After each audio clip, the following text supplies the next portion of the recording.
Salut à tous, on se retrouve aujourd'hui pour parler du Real Madrid dans ce jeudi 31 mars. On commence directement avec l'équipe féminine qui joue un match très important hier soir. C'est un match de Ligue des Champions, le Classico contre l'équipe du FC Barcelone. Quart de finale retour, donc au match il y avait 3-1 pour le Barça, match retour 5-2 pour les Blaugrana. Donc la marche était trop haute pour le Real Madrid, donc score cumulé comme 8-3 pour le FC Barcelone. Donc elle est vraiment impressionnante cette équipe du Barça qui va certainement encore gagner cette Ligue des Champions tellement qu'elle soit au-dessus de toutes les autres équipes bien sûr en Europe.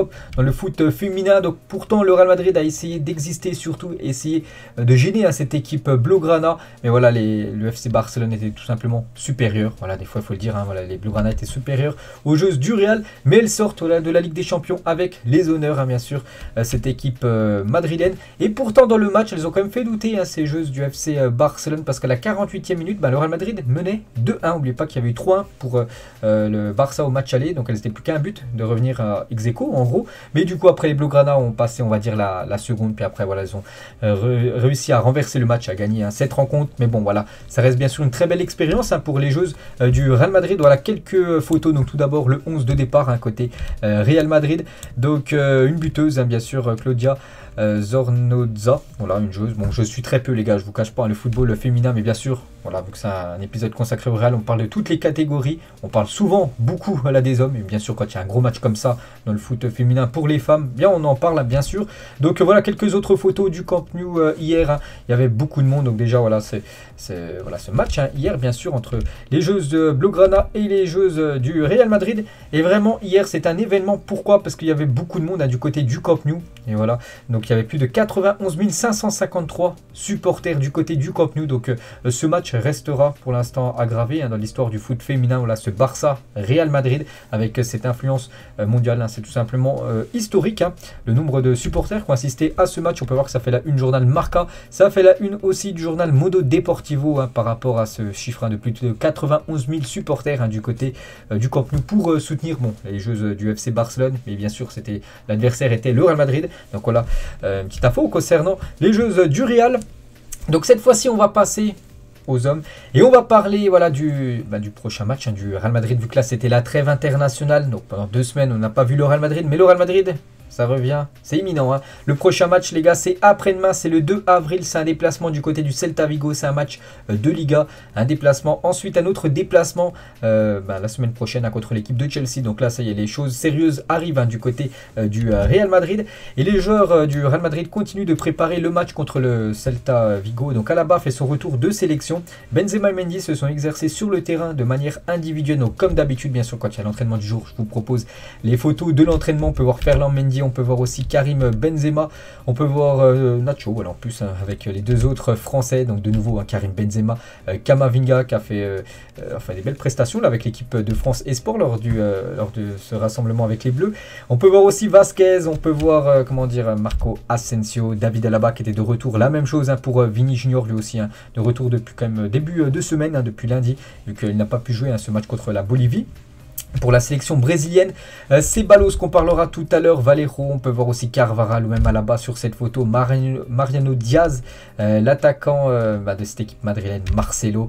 Voilà, tout le monde était bien sûr là, enfin tous les joueurs aptes bien sûr à s'entraîner, ceux qui étaient bien sûr dans le groupe, parce que voilà, les joueurs petit à petit là reviennent de leur sélection avec l'équipe madrilène pour préparer ce prochain match contre le Celta. Je l'ai dit, c'est après-demain. Et du coup, d'après Marca, on pourrait voir potentiellement le 11 de départ. Donc Thibaut Courtois, bien sûr, au cage. Mendy devrait commencer titulaire. N'oubliez pas que Mendy était forfait lors du dernier match, le Classico. Vous vous souvenez, contre le Barça, il avait beaucoup manqué. Donc là, on peut voir quelques photos de lui juste avant l'entraînement. Donc il est apte normalement pour le match. Donc il devrait commencer titulaire après-demain. Alaba, Militao, Carvajal. Donc tout ça devrait commencer titulaire. Donc les trois là en défense, ils ont joué avec leur sélection là il y a quelques jours. Modric, Casemiro, donc eux aussi qui étaient en sélection, ils reviennent et devraient de nouveau directement être titulaires. Vous savez qu'Ancelotti déteste quand même faire des rotations malgré qu'ils ont joué ces 2 joueurs avec leur sélection.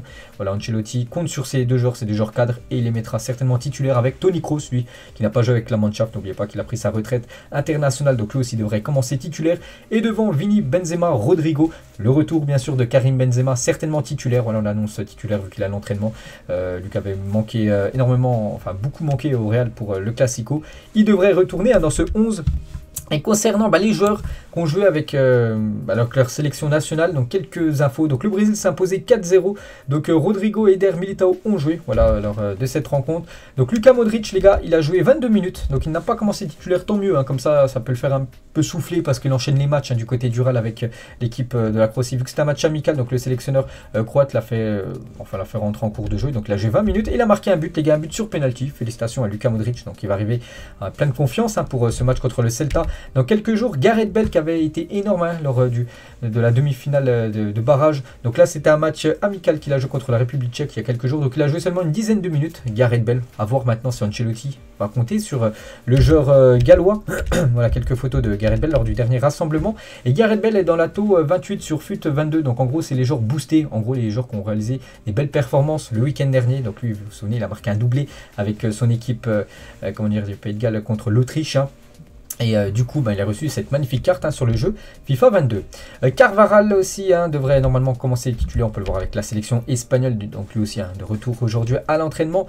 Valverde, objectif qualification de la Coupe du Monde a été validé pour l'Uruguay.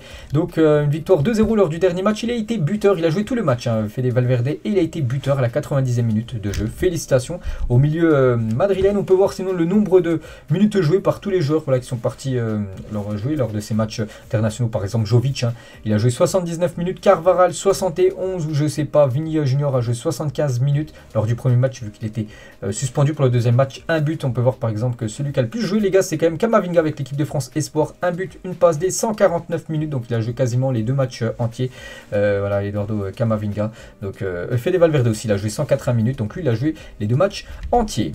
On va parler du coach, et c'est officiel, le Real Madrid annonce que Carlo Ancelotti a été testé positif au Covid-19, bon rétablissement à lui, donc il devrait louper les prochains matchs tout simplement du Real, donc celui qui devrait le remplacer en tant qu'entraîneur du Real Madrid, ça devrait être Davide Ancelotti, tout simplement l'entraîneur adjoint et le fils de Carlo, donc voilà, il devra faire ses preuves, et ce dès samedi, parce que peut-être lui dans sa tête, il a peut-être comme pour objectif plus tard d'être un futur entraîneur, pour exemple du Real ou même d'une autre équipe européenne. Donc ça sera lui l'entraîneur du Real pour les prochains matchs. Je pense les deux prochains matchs contre le Celta et peut-être contre l'équipe de Chelsea. Ça pourrait être Davide Ancelotti, le coach par intérim, en attendant bien sûr le retour de Carlo Ancelotti. Concernant ce prochain match contre l'équipe du Celta Vigo de Kevin Vasquez, latéral du Celta, Vini est un grand joueur, il est spectaculaire en 1 contre 1, il est très rapide, j'ai déjà joué contre lui il y a 2 ans, il a beaucoup grandi et mûri dans la prise de décision, c'est un joueur très difficile à marquer, donc voilà ce que dit un défenseur du Celta par rapport à Vini Junior, et la même chose concernant l'attaquant vedette de cette équipe du Celta, futur adversaire après-demain du Real Madrid, Iago Aspas. Vini s'est beaucoup amélioré, maintenant c'est un joueur plus complet, avoir Toni Kroos, Valverde, Modric ou Benzema l'aidera à s'améliorer, obtenir des résultats. Il aussi dit, alors Real Madrid n'a pas besoin de vous dominer ou d'être supérieur pour vous battre. Nous l'avons vu lors du dernier match au Santiago Bernabéu, lorsque nous sommes entrés au vestiaire à la mi-temps sur le score de 2-1 pour finalement perdre 5-2, ça qui menait 2-1 à la mi-temps. Puis après ils avaient pris une sacrée correction, 4 buts en deuxième période et le Real Madrid s'est imposé 5-2 lors du match. Allez. Regardez les nommés au trophée de meilleur joueur du Real Madrid pour le mois de mars. Je vous ai déjà montré cette photo il y a quelques jours et du coup on connaît le vainqueur. Donc c'est un joueur français tout simplement. C'est bien Karim Benzema les gars qui est récompensé tout simplement. Nous vous présentons notre meilleur joueur du mois de mars du côté de Madrid. Félicitations à Karim Benzema, encore un trophée plus à mettre pour KB9 et c'est déjà la deuxième fois depuis le début de la saison, depuis août dernier, qu'il remporte ce trophée. Il avait déjà remporté en septembre dernier, voilà, Karim Benzema. On peut voir que le mois de février ça a été Courtois, au mois de janvier par exemple ça a été Luka Modric, élu meilleur joueur du côté du Real. Et côté de la Liga, donc tout club confondu, et on peut voir de nouveau Karim Benzema aussi parmi les figurants. Donc pour l'instant j'ai pas encore le vainqueur, on connaîtra l'heureux élu là dans quelques jours, mais voilà, Benzema figure parmi, il y en a combien? Il y en a 4, 5, 6, 7 parmi les 7 joueurs voilà, nommés pour être élu meilleur joueur de ce mois de mars du côté du championnat espagnol. Donc c'est stats, 3 buts et 2 passes D pour Karim Benzema. Donc il y a de grandes chances quand même que ça soit lui qui soit récompensé. Et toujours avec Benzema, donc le Real Madrid a demandé l'opinion de Benzema sur son coéquipier en équipe de France, Aurélien Tchouaméni, pisté par l'équipe du Real Madrid. Donc il assure non seulement que son coéquipier est fait pour les exigences de jouer pour Madrid, mais qu'il est très professionnel au sein d'un groupe. Donc voilà, en gros, voilà, le Real Madrid a demandé point de vue à Karim Benzema, et Benzema en gros valide à 100% la venue possible, hein, on va dire, de Tchouaméni lors du prochain mercato. Et Tchouaméni est un joueur très apprécié, on le sait, hein, du côté du Real. Mais le Real Madrid va se battre avec le PSG, parce que le PSG aussi aimerait attirer le milieu français pour la signature de Tchouaméni. Si le Real Madrid signe avec succès Haaland et Mbappé, il sera très difficile après pour le club de payer 60 millions d'euros pour la signature du milieu de terrain. Donc c'est vrai que s'il y a Haaland plus Mbappé, on le sait que c'est bien parti. Haaland, c'est un peu moins parti, mais s'il y a par exemple Mbappé, Haaland sera compliqué après pour recruter Tchouaméni. Après, s'il n'y a que Mbappé, là il y a de grandes chances que Tchouaméni soit aussi un joueur du Real Madrid. Donc peut-être 2 nouveaux Français, hein, du côté de Madrid. Regardez la une aujourd'hui du journal AS, aujourd'hui en Espagne, Bellingham pour 2023. Donc voilà, Jude Bellingham, les gars, fait la une de ce journal, hein. Le Real Madrid voit chez le joueur du Borussia Dortmund la relève idéale de Luka Modric d'ici l'année prochaine. Modric, hein, il est en fin de contrat, en fin de saison, mais devrait prolonger d'une saison supplémentaire jusqu'en 2023 et après certainement, il y a de grandes chances, hein, qu'il quitte le club et du coup ça pourrait être Bellingham, le successeur tout simplement de Luka Modric. Donc âgé de seulement 18 ans, hein, c'est une pépite, hein. Le prix du milieu anglais est estimé à 75 millions d'euros, hein. Je pense que Dortmund pourrait en tirer en bout bien plus, hein, parce qu'il est vraiment très très bon. Donc voilà les gars, une info, hein, que Bellingham, bon ça sera pas pour 2022, ce sera plus bien sûr pour la saison prochaine, enfin l'année 2023.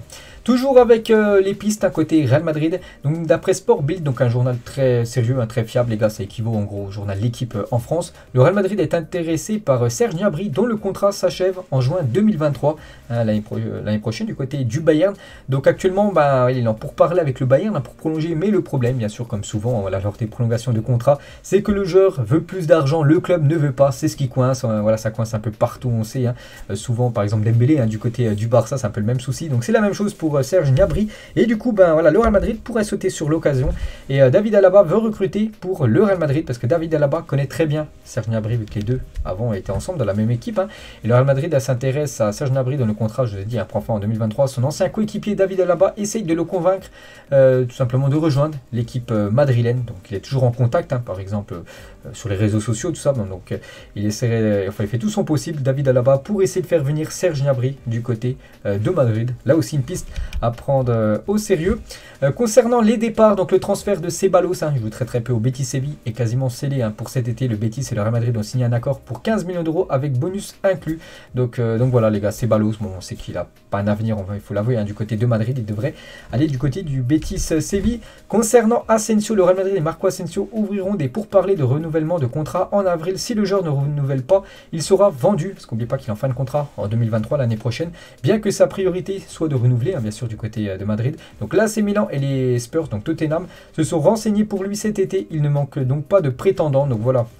S'il n'y a pas d'accord entre le club et Asensio, bien sûr le Real Madrid le vendra pour récupérer de l'argent, et ou sinon voilà, il restera bien sûr au club, bien sûr c'est une prolongation. Donc on peut voir qu'il y a déjà 2 belles équipes, hein, qui s'intéressent à lui. Des nouvelles de Eden Hazard, donc parties médicaux de Hazard, donc en gros voilà une petite info concernant ce qui se passe actuellement avec Eden Hazard. Vous savez qu'Eden Hazard a été opéré il y a quelques jours et l'opération s'est très bien passée. Le Real Madrid annonce que l'opération d'Eden Hazard s'est bien passée, il rentre chez lui et commence sa convalescence. Le club précise que le Belge s'est fait retirer la plaque de son péroné droit qu'il gênait, hein, depuis quelques temps. Donc du coup, hein, vous le savez, hein, c'est officiel, il est forfait jusqu'à la fin de la saison. Et Pérez, les gars, le président était bien présent à l'hôpital où se déroulait l'opération d'Eden Hazard. Aujourd'hui, le président a voulu montrer son soutien, bien sûr, aux joueurs belges, hein, dans ce moment difficile. Voilà, quand un joueur est blessé, il se fait opérer. Voilà, c'est toujours un moment très difficile dans une carrière de footballeur. Et bien sûr, le président du Real Madrid apporte beaucoup de force, beaucoup de soutien aux joueurs belges. On va souhaiter un joyeux anniversaire, donc c'était exactement hier, hein, le 30 mars. Donc hier c'est un épisode au Barça, donc on en parle aujourd'hui avec un épisode consacré au Real. Pour cette légende là, du côté du Real Madrid, même s'il ne joue plus au club, ça reste une légende. Donc c'est Sergio Ramos les gars, hier il a fêté ses 36 ans, SR4. Donc voilà une photo avec tout ce qu'il avait remporté à l'époque. Et regardez aussi cette photo bien sûr de Sergio Ramos, de nouveau victorieux de la Ligue des Champions, hein, du côté du Real Madrid. Et on peut voir tout ce qu'il a remporté, donc 5 fois la Liga, 4 fois la Ligue des Champions, 4 Coupes du Monde des clubs, 4 Super Coupe espagnole, 3 UEFA Super Coupe et 2 Coupes du Roi du côté du Real Madrid. Donc un immense palmarès, hein, bien sûr Sergio Ramos, légende totale, hein, du côté de Madrid. N'oubliez pas, quand il avait quitté le club pour rejoindre l'équipe de Paris, c'est plutôt un à plus tard qu'un au revoir, tôt ou tard je reviendrai. du côté du Real. Bon, ça m'étonnerait en tant que joueur, hein, je pense pas, mais peut-être, je sais pas, dans le staff, j'en sais rien, peut-être entraîneur. Moi, je vois bien Sergio Ramos, les gars, avec le leadership qu'il a, passer ses diplômes d'entraîneur et devenir entraîneur dans le futur, et pourquoi pas être futur entraîneur du Real Madrid. Bon, là, peut-être dans 5-6 ans, bref, je sais pas, mais voilà, les gars, il reviendra un jour, hein, du côté de Madrid. Et Modric, hein, sur Instagram, tu me manques, mon frère, hein, bien sûr, Modric, qui était très grand copain avec Sergio Ramos, hein, voilà la belle déclaration, hein, du joueur croate, hein, sur SR4, une belle photo aussi de Sergio Ramos avec Marcelo. Et actuellement, ben, voilà, Sergio Ramos, donc il était hier du côté de Disney pour les 30 ans du parc d'attractions. Donc il a fêté, voilà, son anniversaire avec toute sa famille, bien sûr. Sergio Ramos, hein, du côté de Paris. Et pour vous dire, hein, qu'il a toujours l'amour des supporters, hein. Donc les résultats du sondage de Marca, qui avait demandé à ses internautes de renommer les portes du nouveau Bernabeu au nom d'anciens ou actuels joueurs du Real Madrid. Donc par exemple, la porte 1, on peut voir, voilà, donc le 1 avant, le numéro. Donc souvent les gardiens, on peut voir que c'est Iker Casillas avec plus de 73%. Voilà, c'est un peu flou, hein. Là, en gros, ben, la porte 1 s'appellerait Iker Casillas, en gros. Donc ça, c'est un sondage de Marca. La porte 2, hein, on peut voir, voilà, c'est qui. La porte 3, Roberto Carlos, ancien numéro 3. La porte 4, c'est tous les anciens numéros 4. Donc là, c'est bien sûr Sergio Ramos, qu'on a parlé juste avant. Il devance, par exemple, Hierro, ancienne aussi légende. En tant que numéro 4, on peut voir 5, 6, 7. Donc le 5, par exemple, c'est Zizou, les gars, avec beaucoup de votes.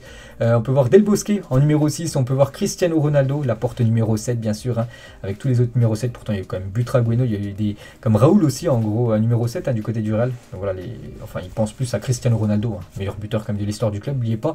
Michel en numéro 8, on peut voir numéro 9, mais on peut voir, enfin, il y a Benzema, mais il y a quand même des gros noms, hein. Benzema, il y a Ronaldo, mais c'est bien Di Stefano, hein, qui récolte le plus de suffrages. Voilà, si cette porte numéro 9 devait s'appeler avec un joueur du Real, donc ce serait Alfredo Di Stefano. Le 10, ce serait Luka Modric. Le 11, ce serait Paco Bento, qui nous a quitté, hein, vous vous souvenez, il y a quelques mois. Marcelo, la porte 12, on peut voir sinon le reste, hein, bien sûr. Voilà, je ne vais pas dire tous les joueurs, voilà, des portes, jusqu'à cette dernière porte qui pourrait être la porte 24, hein, la porte de Claude Makelele, ancien numéro 24, bien sûr, du club. Aujourd'hui, en 1907, nous avons remporté notre 3e Coupe d'Espagne, donc il y a beaucoup d'années, hein, voilà, 1907, voilà, une photo en noir et blanc de cette team, hein, du Real Madrid, et il y a beaucoup d'années, les gars, c'est la 3e Coupe du Roi remportée par l'équipe madrilène, et toujours aujourd'hui, les gars, cette fois-ci en 1969, donc un peu plus récemment, mais toujours très loin, nous avons remporté notre 14e titre de Liga, hein, du côté du championnat espagnol. On va parler de l'équipe B, les gars. Le Real Madrid Castilla s'est imposé 3-0 contre Murcia en match en retard de la 23e journée. Avec cette victoire, les hommes de Raúl s'installent de la 9e place du classement à 3 points de la 4e place. C'est vraiment très serré, hein, cette je crois, c'est en 3e division espagnole. Donc souvent, voilà, ils sont mal classés, puis ils gagnent 1 ou 2 matchs, puis remontent dans le top 6-7 du classement. Voilà, il n'y a pas beaucoup de points d'écart, très serré dans le ventre mou, on va dire, de ce classement. Voilà, une petite info concernant le Real Madrid B. Lequel de ces deux buts trouvez-vous le plus beau? Avec deux anciens joueurs du Real Madrid, tout d'abord un but, genre l'ancien de Cristiano Ronaldo, bien sûr, ce retourné acrobatique, ou celui de Mesut Özil. Donc là, c'est quand il jouait du côté de Arsenal, mais c'est un ancien joueur comme du Real. Donc il avait marqué un magnifique but, il avait dribblé plein de joueurs, hein. Je me souviens plus c'était qui l'équipe en face. Donc c'est un match de Ligue des Champions avec l'équipe des Gunners. Donc moi je partirais comme celui de Cristiano Ronaldo. Et on finit avec CR7. Tiens, vous imaginez un jour Cristiano Junior et Ibrahim Benzema au Real Madrid, la relève, hein, tout simplement le fils de Cristiano Ronaldo, le fils de Karim Benzema, ensemble plus tard du côté du Real Madrid. Pourquoi pas? Donc voilà, les gars, la fin de cet épisode. J'espère que ça vous a plu. On se retrouve demain, on parlera cette fois-ci du FC Barcelone. Bonne journée à vous et à demain.